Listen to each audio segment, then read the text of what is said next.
साबिक वफाकी वजीर दाखिला शेख रशीद ने ट्वीट किया है, अदलिया आईनी और कानूनी जिम्मेदारी इसी हफ्ते पूरी करेगी। शेख रशीद की जानिब से ये पेशगोई की गई है। सारी कौम अदलिया के पीछे खड़ी है। पैसे देने होंगे, इलेक्शन भी होंगे और इंतजामात भी होंगे। सुप्रीम कोर्ट इलेक्शन कमीशन को पैसे ट्रांसफर करा कर ही रहेगा। शेख रशीद की जानिब से ये लिखा गया है, जो सुप्रीम कोर्ट का फैसला नहीं मानेगा अपने अंजाम को पहुंचेगा। सुप्रीम कोर्ट मुल्क को बहरान से निकालेगी। शेख रशीद ने ट्वीट में ऐसा लिखा है। अदलिया आईनी और कानूनी जिम्मेदारी पूरी करेगी। सारी कौम अदलिया के पीछे खड़ी है। शेख रशीद ने ट्वीट किया है, उन्होंने ये लिखा कि पैसे देने होंगे, इलेक्शन भी होंगे और इंतजामात भी होंगे। सुप्रीम कोर्ट इलेक्शन कमीशन को पैसे ट्रांसफर करवा कर ही रहेगा।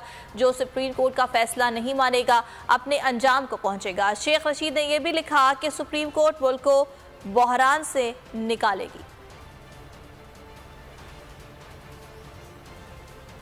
आगे बढ़ते हैं। ईद सईद की आमद है, लेकिन महंगाई के बायस आवाम के लिए ईद शॉपिंग करना मुश्किल होता जा रहा है।